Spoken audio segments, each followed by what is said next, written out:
قرآن و سنت میں اصول بتائے جاتے ہیں، پھر جب کوئی ایسی چیزیں جو ان اٹینڈڈ چھوڑی جاتی ہیں ان کو اہل علم جو ہیں کتاب و سنت کی روشنی میں سمجھ کے امت تک صحیح بات پہنچا دیتے ہیں۔ تو اصول تو اپنی جگہ طے ہیں۔ اس کو آپ مثال کے طور پر سمجھ لیں کہ اس وقت تمام مکاتب فکر کے تمام جید علماء، ایون ان کی پبلک بھی اس بات پر اتفاق کرتی ہے کہ سگریٹ اگرچہ نشہ نہیں ہے کیونکہ اس سے ہوش تو نہیں جاتی، لیکن یہ گناہ اور حرام ہے، یا کوئی احتیاط میں بولے گا تو مکروہ تحریمی کہہ دے گا۔ وہ کہتے ہیں جی حرام کے لیے نص قطعی کتاب و سنت کی چاہیے ہوتی ہے، چونکہ ہم نے یہ ڈیڈکٹ کیا ہے لہٰذا ہم اسے مکروہ تحریمی، اور دوسرے معنوں میں وہ فقہ کی ٹرم میں حرام ہی ہوتا ہے۔ مکروہ تحریمی اتنی کراہت والی چیز جس کی آلموسٹ حرمت ہے۔ تو ظنی الدلالہ تو ہے، یہ قطعی الدلالہ نہیں بھی۔ تو یہ سگریٹ کے اوپر سب نے جو گناہ کا فتویٰ لگایا ہے، حرام کا فتویٰ لگایا ہے، تو وہ کس آیت کے تحت لگایا ہے؟ وہ سورۃ البقرہ کی آیت ہے، آیت نمبر ہے 195، وَلَا تُلْقُوا بِأَيْدِيكُمْ إِلَى التَّهْلُكَةِ، اپنے ہاتھوں سے اپنے آپ کو ہلاکت میں مت ڈالو۔ اگرچہ یہ آیت کا کانٹیکسٹ جو ہے وہ انفاق فی سبیل اللہ کے حوالے سے ہے کہ جو لوگ اللہ کی راہ میں خرچ نہیں کرتے ہیں نا، ان کو اللہ تعالیٰ نے ڈانٹا ہے کہ تم اللہ کی راہ میں خرچ کرو اور اپنے آپ کو ہلاکت میں نہ ڈالو، یعنی یہ اللہ کی راہ میں مال خرچ کر کے آخرت کے لیے سٹور کر لو۔ لیکن اس آیت کو خودکشی کے کانٹیکسٹ میں بھی یوز کیا جاتا ہے کہ جی خودکشی حرام ہے قرآن کی اس آیت کی روح سے۔ احادیث تو بخاری مسلم میں بہت ہیں، لیکن قرآن میں اگر کہا جائے خودکشی کہاں پہ حرام ہے تو کہتے ہیں یہاں، حالانکہ قرآن کا کانٹیکسٹ تو یہ نہیں کہہ رہا، ڈیڈکٹ کیا جاتا ہے۔ چلے خودکشی کے لیے تو آپ کہہ سکتے ہیں کہ احادیث الگ سے موجود ہیں، لیکن سگریٹ کے لیے تو احادیث بھی نہیں ہے۔ اگر آپ نشہ والی احادیث لگائیں گے تو نشہ تو وہ اس اعتبار سے نہیں ہے کہ ہوش گنوا دے، تو وہ کہتے ہیں نہیں، قرآن میں ہے اپنے آپ کو ہلاکت میں نہ ڈالو، یعنی خودکشی کرنے کی طرف ہی لے جانے والی چیز ہے۔ سائنٹیفکلی یہ چیز پروف ہے کہ سگریٹ کے ذریعے پھیپھڑے خراب ہو جاتے ہیں اور انسان وقت سے پہلے ایکسپائر ہو جاتا ہے۔ اب اس پہ کوئی بیوقوفوں والی بات کرے کہ جی وہ ہمارے محلے میں ایک بابا ہے جی، اس کی عمر تو 80 سال ہو گئی، وہ ابھی تک سگریٹ پیتا ہے، تو وہ ایک ایکسیپشن کیس ہوتا ہے، ایکسیپشنل کیس ہوتا ہے۔ اس طریقے سے نہیں انالیسس کیا جاتا۔ انالیسس یہ کیا جاتا ہے کہ 100 بندے لیے جائیں جو سگریٹ پی رہے ہوں اپنی ینگ ایج سے، اور 100 وہ لیے جائیں جو نہ پی رہے ہوں۔ اب دیکھیں کہ کون 80 تک پہنچتا ہے، تو پتہ چلے گا وہ ایک ہی بابا 80 تک پہنچا ہوا ہے، اس کے ساتھ کے سارے 60 سے پہلے ہی ایکسپائر ہو گئے ہوئے ہیں۔ تو اس طریقے سے چند ایک چیزوں کو، مثالوں کو اٹھا کے آپ نے یہ نہیں سگریٹ کے فضائل نہیں سنانے ہوتے۔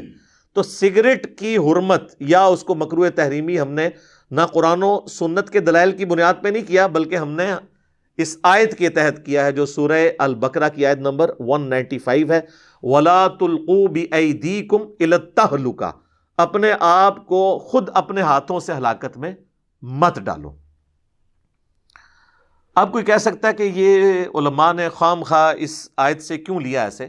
تو صحابہ بھی اسی طرح لیتے تھے۔ اس کی میں آپ کو ایک مثال پیش کرتا ہوں۔ صحیح بخاری اور صحیح مسلم دونوں میں ایک حدیث موجود ہے کہ ایک عورت عبداللہ ابن مسعود رضی اللہ تعالیٰ عنہ کے پاس آتی ہے اور کہتی ہے کہ میں نے سنا ہے کہ آپ ایسی عورتوں پر لعنت کرتے ہیں جو عورتیں دانتوں کے درمیان گیپ بنواتی ہیں اور گندواتی ہیں، جو ٹیٹو بنوانا، اور چہرے کے بال نوچتی ہیں، جس کی آج کل ایک ماڈرن فارم یہ پلکنگ ہے۔ تو ان تینوں اعمال کرنے والی عورتوں پر آپ لعنت کرتے ہیں؟ تو ابن مسعود نے فرمایا ہاں، میں کیوں نہ لعنت کروں ایسی عورتوں کے اوپر جن پر اللہ کے رسول صلی اللہ علیہ وآلہ وسلم نے لعنت کی ہے، اور اس سے بڑھ کر اللہ نے اپنی کتاب کے اندر، اپنی کتاب میں قرآن کے اندر لعنت کی ہوئی ہے، تو میں ایسی عورتوں پہ کیوں نہ لعنت کروں؟ تو وہ عورت کہتی ہے کہ حضرت میں نے پورا قرآن پڑھا ہے، مجھے تو قرآن میں ایسی کوئی آیت نظر نہیں آئی کہ جس میں اللہ تعالیٰ نے ٹیٹو بنوانے کو یا دانتوں میں گیپ بنوانے کو یا چہرے کے بال اکھاڑنے کو حرام کہا ہو۔ اچھا، وہ چہرے کے بال عورت اکھاڑ سکتی ہے، اس پہ اجماع ہے، جو مونچھیں یا داڑھی نکل ہے، کیونکہ وہ فطرت کے خلاف ہے۔ مرد کو اللہ نے دی ہے، عورت کو نہیں دی۔ یہ ان بالوں کی ہے کہ جو بال اللہ نے دیے ہیں عورت کو، اور وہ جان بوجھ کے اکھاڑ دیتی ہے۔ تو جناب وہ ایک صحابیہ ہی ایسی بات کر سکتی تھی، یا کوئی تابعی عورت ہوگی وہ؟ آج کل کی عورت تو اتنے وثوق سے نہیں کہہ سکتی کہ میں نے قرآن پڑھا ہوا ہے۔ یہاں پہ تو ہمارے بڑے بڑے علماء قرآن کو حدیث کہہ کے، حدیث کو قرآن کہہ کے بیان کر دیتے ہیں۔ تو ابن مسعود رضی اللہ تعالیٰ نے فرمایا کہ تو نے قرآن میں یہ آیت نہیں پڑھی، سورۃ الحشر کی آیت نمبر 7، وما آتاکم الرسول فخذوہ وما نہاکم عنہ فانتہوا، جو رسول اللہ تمہیں دیں صلی اللہ علیہ وآلہ وسلم وہ لے لو، اور جس سے منع فرما جائیں اس سے رک جاؤ۔ تو رسول اللہ ہی نے لعنت کی ہے ان کے اوپر۔ تو قرآن کے اندر جب یہ آیا کہ رسول اللہ کوئی چیز دیں تو یہ رسول اللہ نے ہمیں بات دی ہے۔ میں نے خود اللہ کے نبی صلی اللہ علیہ وآلہ وسلم سے ایسی عورتوں کے بارے میں لعنت کے الفاظ سنے تھے۔ اچھا، آپ قرآن کھول کے سورۃ الحشر کی آیت نمبر 7 پڑھیں گے تو آپ کو پتہ چلے گا یہ آیت مال غنیمت کے بارے میں ہے، کہ جو مال غنیمت میں سے حصہ رسول اللہ تمہیں دیتے ہیں صلی اللہ علیہ وآلہ وسلم وہ لے لو، اور جو کسی کو نہ دینا وہ برا نہ مانا کرے، کیونکہ اللہ کے نبی علیہ السلام کی آپ نے اتباع اختیار کرنی ہے۔ اس کا دور دور کوئی لینا دینا نہیں تھا پلکنگ کرنے کے ساتھ، یا دانتوں میں گیپ بنوانے کے ساتھ، یا ٹیٹو بنوانے کے ساتھ۔ لیکن ابن مسعود نے اس آیت کو جنرلائز کر دیا کہ یہ جنرل ہے آیت، قرآن میں اسپیسیفک تھی۔ اب اس عورت نے کہا کہ میں نے تو سنا ہے آپ کی بیوی بھی ایسا کرتی ہے، تو ابن مسعود نے کوئی برا نہیں مانا۔ انہوں نے کہا اندر جاؤ میرے گھر میں، دیکھ لو میری بیوی یہ کرتی ہے یا نہیں کرتی۔ تو وہ عورت اندر گئی تو واپسی پہ شرمندہ ہو کے باہر نکلی، انہوں نے کہا آپ کی بیوی تو یہ نہیں کرتی۔ یعنی صحابہ کے زمانے میں بھی صحابہ کی بیویوں کے بارے میں عجیب و غریب باتیں مشہور ہو جاتی تھی، یعنی پراپوگنڈا کتنی بری چیز ہے۔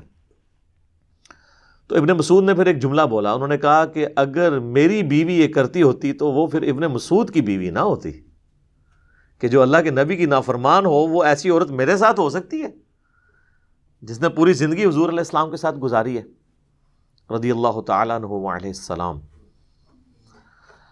تو اس آیت سے یہ پتہ چلا کہ صحابہ اکرام علیہم رضوان آیات کو جنرلائز بھی کر لیا کرتے تھے۔ اسی کے تحت ہم نے سگریٹ کو اس کیٹیگری میں فال کیا ہے جو سورہ البقرہ کی آیت نمبر 195 ہے، وَلَا تُلْقُوا بِأَيْدِيكُمْ إِلَى التَّهْلُكَةِ۔ یہ میں نے آپ کو بنیاد اس لیے بنائی تاکہ آپ کو آگے پتہ چلے کہ ہمارے ائمہ اکرام نے اگر قرآن کی کسی آیت سے مسٹربیشن کو حرام قرار دیا ہے تو وہ بالکل صحابہ کے طریقے کے اوپر ہے۔ یہ کوئی انہوں نے اپنی طرف سے چیزیں انوینٹ نہیں کی ہیں، دین کے اندر داخل نہیں کی ہیں۔